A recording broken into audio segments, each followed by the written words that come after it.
Okay. I love to ask anybody that's won an award. I myself, and I imagine esteemed audience listening, would love to win.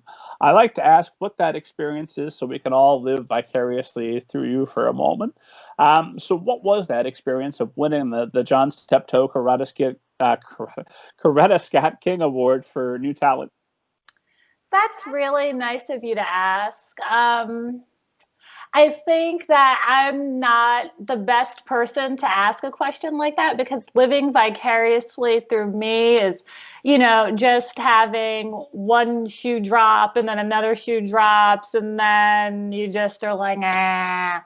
So I remember, I remember the day that we got the news that we won that award.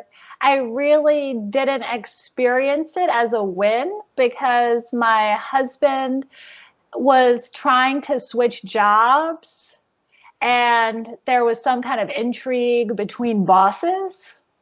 And, it was kind of like, is he going to get fired and not get the new job and that sort of thing. So when we received the news, I was just kind of caught up in my husband's kind of professional intrigue and just was terribly worried that he was going to be unemployed.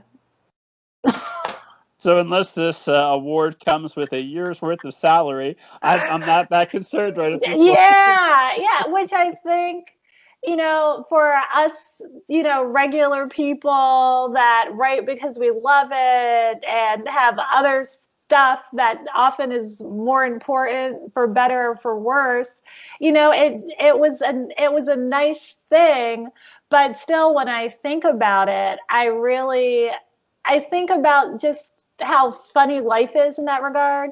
Like this one big thing happens, but what is present on your mind and on your heart is like the kind of the daily grind. So for me, it's always kind of like the daily grind, the daily mishaps, the intrigue here and there around work and money that I feel probably for most of us ends up taking precedent over these things when they happen.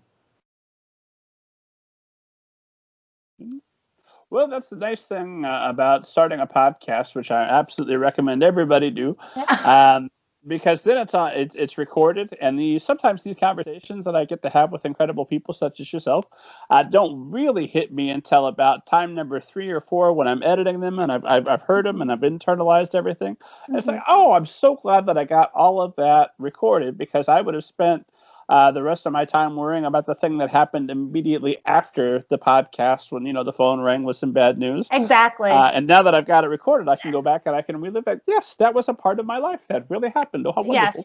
Yes, exactly. That's exactly it. So I think that I don't think we hear that from people enough. Like, oh, this cool thing happened to me. But while it was happening, I was just like really worried about, paying my bills.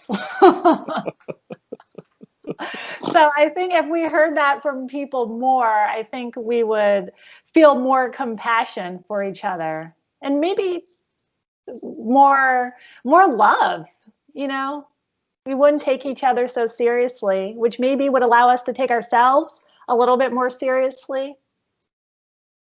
Yeah, that would be nice. I'm on board. I like this plan of yours.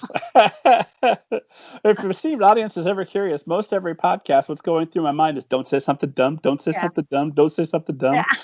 We're talking about Jim Crow slavery. Why are you doing most of the talking? Stop talking.